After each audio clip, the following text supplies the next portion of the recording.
کبھی کبھی ہم ایک ایسی سٹیج پر، ایک ایسی ڈگر پر پہنچ جاتے ہیں کہ جہاں پر ہمیں لوگوں پہ غصہ آنے کی بجائے ان پر ترس آنے لگتا ہے۔ میری اپنی کیفیت بھی کچھ اسی طرح سے ہو گئی ہے کہ میں نے اتنا کچھ برداشت کرنے کے بعد زندگی میں ان لوگوں پہ جو مجھے اس وقت میں چھوڑ گئے جب مجھے ان کی ضرورت تھی، جنہوں نے مجھے اس حد تک ٹیزنگ بیہیویئر شو کیا کہ آزمائش کو بھی ان کے لیے اگر میں کہوں کہ آزمائش دی انہوں نے مجھے تو یہ بھی بہت کم ہوگا، آزمائش کا لفظ بھی بہت کم ہے، اور یوں لگتا کہ جیسے سینہ ہی پھٹ جائے گا ان تمام دکھوں کو، ان تمام مصیبتوں کو برداشت کرتے ہوئے۔ وہ اس طریقے سے میرا ہاتھ چھڑا کر بھاگ گئے کہ جیسے کبھی کوئی تعلق ہی نہ رہا ہو۔ میری ضرورتوں کو، میری مشقتوں کو، میری خدمتوں کو، میری ریاستوں کو، میرے اس تمام ساتھ کو، میری اس تمام کیفیت کو فراموش کر کے یوں اسکپ ہو گئے کہ جیسے کبھی مجھ سے کوئی واسطہ ہی نہ رہا ہو۔ بڑا غصہ آتا تھا، بڑی پریشانی ہوتی، یوں لگتا کہ جیسے زندگی ایک قدم بھی آگے چلنا محال ہو گئی ہے۔ کافی عرصہ لگا، بہت سال لگے اس کیفیت کو برداشت کیا، اور اپنے آپ سے میں ڈائلاگ کرتی، یہ سوچتی کہ شاید مجھ میں ہی کوئی مسٹیک ہے، مجھ میں ہی غلطی ہے جو یہ سب میرے ساتھ ہی ہوتا ہے۔ میں نے بارہا دفعہ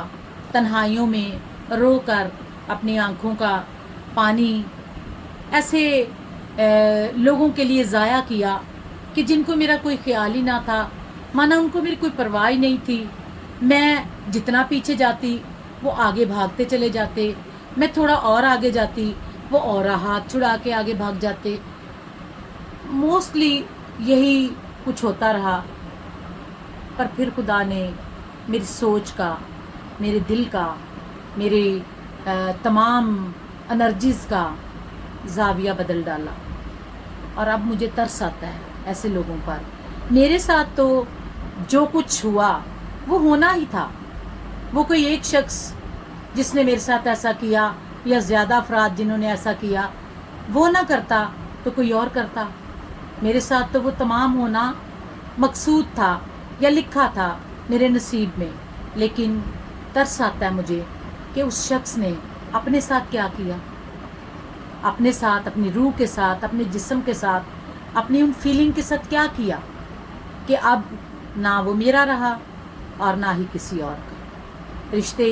اسی طریقے سے ختم ہو جاتے ہیں، رشتے اسی طریقے سے دم توڑ جاتے ہیں کہ جب ہم انہیں، اپنے چاہنے والوں کو، اپنے پیاروں کو، اپنے عزیزوں کو اتنا ستاتے ہیں، اتنا تنگ کرتے ہیں کہ انہیں ہماری ضرورت ہی محسوس ہونا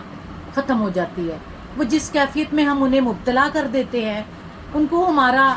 ہمارے ہونے یا نہ ہونے سے پھر کوئی فرق نہیں پڑتا۔ پھر ہم آ کے انہیں ہاتھ ہلا ہلا کے کہیں، سیٹیاں بجا بجا کے کہیں، I am here, I am your beloved, I am your lover, I am your friend, you are my valentine, پر یقین مانیے کوئی فرق نہیں پڑتا،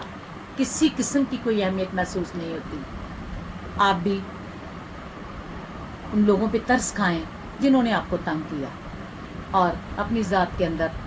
مست رہیں، خوش رہیں، ڈیوٹیڈ ہو جائیں اپنی ذمہ داریوں کو اور اپنے آپ کو۔ Love you a lot, bye.